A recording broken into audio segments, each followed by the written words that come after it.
దీప జీవితాన్ని నాశనం చేయాలి అనుకుంటున్న జోష్న కుట్ర తెలుసుకుని సుమిత్రకు నిజం చెప్పేసిన దశరథ. మరి ఇదంతా ఎలా జరగబోతుందో తెలుసుకోవాలనుకుంటే వీడియోని అయితే చివరి వరకు మిస్ కాకుండా అయితే చూసేయండి. ఇక ఇక్కడ చూస్తే జోష్న మళ్ళీ కార్తీక్ని పెళ్లి చేసుకోవాలని ప్లాన్ల మీద ప్లాన్లు వేస్తూ ఉంటుంది. ఏం దీప, గుడికి పంపించవా బావని? మీ పెళ్లి రోజు అయితే మాత్రం వచ్చేస్తానని చెప్తున్నాను కదా అని చెప్పి అంటూ ఉండగానే మా మరదలు అలా అడ్డుకునే రకం కాదు. దీప పంపిస్తుంది. దీపకి ఎక్కడ ఎలా ఉండాలో తెలుసు. ఏం దీప, సరే బావా వెళ్ళిరా అని చెప్పేసి అంటూ ఉంటుంది. ఒరే కార్తీక్, నువ్వెందుకు కంగారు పడతావు? నువ్వేం కంగారు పడకు పారు, వచ్చేస్తాను కదా, వచ్చిన తర్వాత నీ మనవరాలు తీసుకుని బయటికి వెళ్తాలే అని చెప్పేసి అంటూ ఉంటాడు కార్తీక్. అయితే పదండి పెద్ద మేడం గారు, రాబావా, నువ్వు నా వెంట వస్తేనే కదా మీ మొదటి పెళ్లి రోజు నాడే నిన్ను నేను లాక్కున్నాను అనే సాటిస్ఫాక్షన్ నాకుంటుంది. లేకపోతే నువ్వు దీపతో కలిపి ఎంజాయ్ చేస్తూ ఉంటే మీ పెళ్లి రోజు తలుచుకుని నేను ఏడుస్తూ ఉండాలా ఏంటి ఇక్కడ అని చెప్పేసి జోష్న అనుకుంటూ ఇక ఎలా అయితే కార్తీక్ని జోష్న గుడికి తీసుకుని వెళ్ళిపోతుంది. అలా గుడికి వెళ్ళిన తర్వాత ఏంటి, ఏదో పూజ అన్నావు, అభిషేకం అన్నావు, ఇక్కడ ఏం కనిపించడం లేదేంటి? ఏం బావా, నేనేమైనా నిన్ను అబద్ధం చెప్పి తీసుకొచ్చాను అనుకుంటున్నావా? ఏమో, అబద్ధమే చెప్పావో నిజమే చెప్పావో, దేవుడి విషయంలో నువ్వు పిచ్చి పిచ్చి వేషాలు వేస్తే ఆ తర్వాత పరిస్థితులు ఎలా ఉంటాయో నీ ఊహకి కూడా అందదు అని చెప్పేసి కానిస్తే ఇంటికి వెళ్దాం. ఏ అంత తొందరగా ఉందా దీప దగ్గరికి వెళ్ళడానికి? నీ భార్య ఎక్కడికి పారిపోదలే, అక్కడే ఉంటుంది అని చెప్పేసి అంటూ అక్కడ కాసేపు వెయిట్ చేస్తూ ఉంటుంది. అలా కార్తీక్ని అక్కడే చాలాసేపు వెయిట్ చేయించడం, కార్తీక్ విషయంలో దీపని కార్తీక్ని దూరం పెట్టి ఎలాగైనా సరే కార్తీక్ని పొందాలని కుట్ర చేయడం, ఇవిలా జరుగుతూ ఉంటాయి. జోష్న కుట్రలు మళ్ళీ విపరీతంగా పెరిగిపోయాయని, జోష్న విషయంలో మళ్ళీ ఏదో తేడా జరుగుతుందని చెప్పేసి కార్తీక్ని ఒకరోజు దశరథ అడుగుతూ ఉంటాడు. హేరా కార్తీక్, జోష్న ప్రవర్తనలో విచిత్రమైన మార్పులు కనిపిస్తున్నాయి. ఏమైందిరా కార్తీక్, ఈ మధ్యకాలంలో నువ్వు జోష్న ఏదో మాట్లాడుకుంటున్నారు, కానీ నాకు మాత్రం నిజం తెలియనివ్వడం లేదు. అసలు ఏం జరిగిందో చెప్పరా? జోష్న ప్రవర్తనలో విచిత్రమైన మార్పుకి కారణం ఏంటి? జోష్న నిజంగా పెళ్లి కొప్పుకుందా, లేకపోతే ఇంకేదైనా జరుగుతుందా? మావయ్య, ఈ మధ్యకాలంలో నీకు తెలియని ఒక నిజమైతే బయటపడింది. అదేంటనుకుంటున్నావు? నీ కూతురు నిజం తెలుసుకుంది. అవునా? మరి నీకు నిజం తెలుసన్న విషయం ఇంకా నీ కూతురికి తెలియదు. కానీ నిజం తెలుసుకున్న దగ్గర నుంచి దీప విషయంలో ఎప్పుడేం చేస్తుందో అని ఆలోచిస్తూ ఉంటున్నాను. ఎప్పటికప్పుడు దీప విషయంలో కాపాడుకుంటూనే వస్తున్నాను. కానీ దీప నుంచి నన్ను వేరు చేసి ఇక నన్ను దక్కించుకోవాలని మళ్ళీ ప్లాన్లు వేయడం మొదలుపెట్టింది. ఏంట్రా కార్తీక్, జోష్న మళ్ళీ ఇలా ప్రవర్తిస్తుంది ఏంటి? ఈ మధ్యకాలంలో ఇలాంటి సమస్య ఏమీ లేదనుకుంటే మళ్ళీ నిన్ను పెళ్లి చేసుకుంటాను అనడమేంట్రా?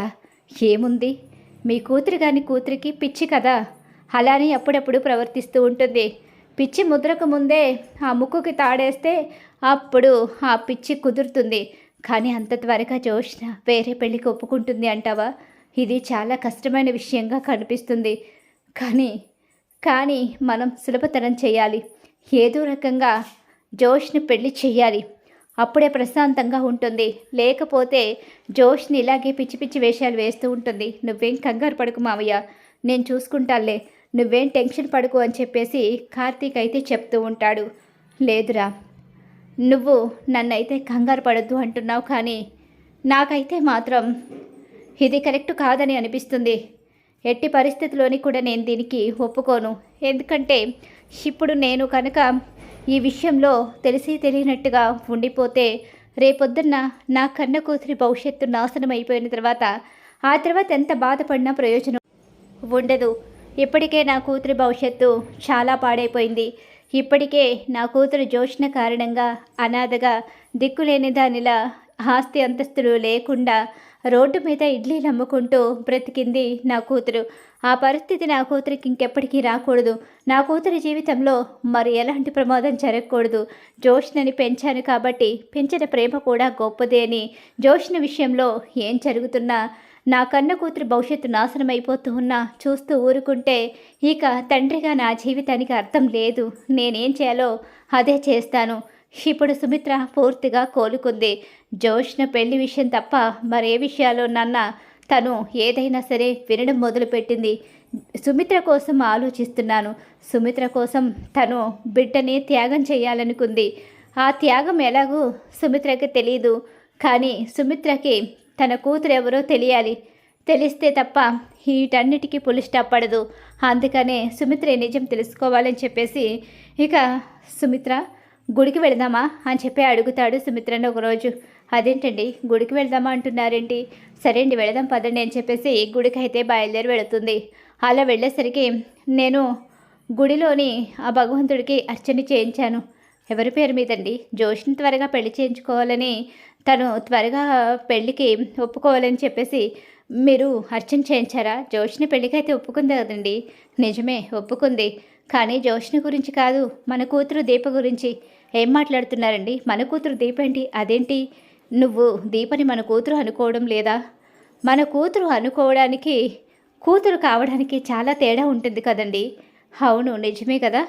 కూతురు మన బిడ్డకి అలాగే ఎంత పెంచినా ఏం చేసినా ఎంత కూతురు అనుకున్నా పరాయి బిడ్డే కదా. అవునండి అది మాత్రం ఎప్పటికీ కరెక్టే. నవమాసాలు మోసి కన్న బిడ్డే మన బిడ్డ అవుతుంది. దీపని కూతురు అనుకుంటున్నాను, కూతురులా చూస్తున్నాను. కానీ అలా అని కూతురు అయితే అయిపోలేదు కదా, కూతురు స్థానాన్ని ఇవ్వలేను కదా అని చెప్పేసి అంటూ ఉండగానే, కానీ నువ్వు కూతురు స్థానాన్ని ఇవ్వలేంది దీపకి కాదు జోష్నకి. ఇంతకాలం నువ్వు నేను అందరూ భ్రమలో ఉన్నాం. ఆ భ్రమ తొలగిపోయి ఇక మనం బయటపడాలి అంటే ఈ నిజాలు బయటపడాల్సిందే. దేవుడి సాక్షిగా చెప్తున్నాను, నువ్వు ఈ నిజాన్ని తెలుసుకుని తీరాలి. ఈ నిజం నీకు తెలిస్తేనే ఇంట్లో ఎన్నో సమస్యలకు పరిష్కారం దొరుకుతుంది. లేకపోతే మన కూతురికి మరోసారి మరో పెద్ద అన్యాయం జరుగుతుంది. అందుకే మళ్ళీ రెండోసారి నా కూతురి జీవితం అన్యాయం కావడానికి ఈ తండ్రి సిద్ధంగా లేడు. అందుకనే నీకు నిజాన్ని చెప్పాలని నిర్ణయించుకున్నాను. ఏంటా నిజం? అసలు ఏ నిజం చెప్పాలి అనుకుంటున్నారు అని చెప్పి అంటూ ఉండగానే, జోష్న మన కన్న బిడ్డ కాదు, దీప మన కన్న బిడ్డ. నువ్వు నవమాసాలు మోసి కన్న బిడ్డ దీప. కానీ దీప స్థానంలోకి జోష్న వచ్చింది.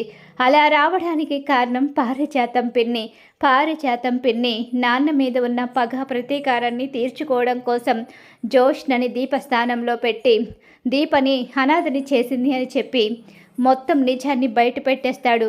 కానీ ఈ విషయం నీ కూతురు కాని కూతురు జోష్నికి తెలుసు. అది తెలిసిన దగ్గర నుంచి తను ఎవ్వరి ప్రాణాలైనా తీసి ఇక ఆస్తిని దక్కించుకోవాలని, వారసత్వాన్ని పొందాలని, ఈ ఇంటి వారసురాలుగా ఎప్పటికీ దీప ఉండకూడదు అని చెప్పేసి దీప అడ్డు తొలగించుకోవడానికి జోష్న చేయని ప్రయత్నం అంటూ ఏదీ లేదు. జోష్న ఇప్పటికీ దీప అడ్డు తొలగించుకోవడానికే ప్రయత్నిస్తుంది.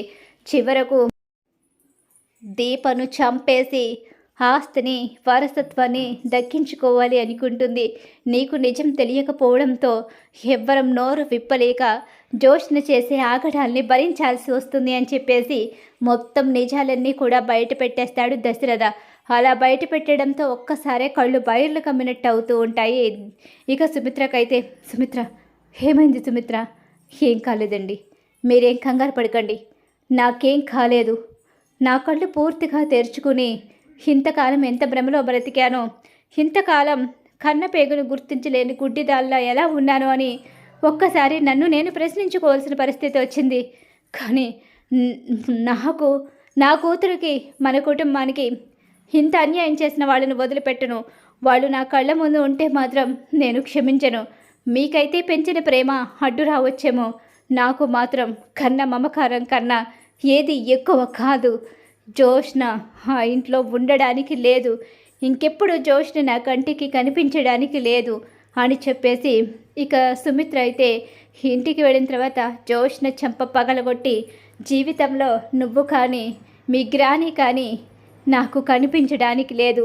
అత్తగారిగా ఈ ఇంట్లో స్థానాన్ని ఈ రోజుతో ఈవిడ కోల్పోయింది.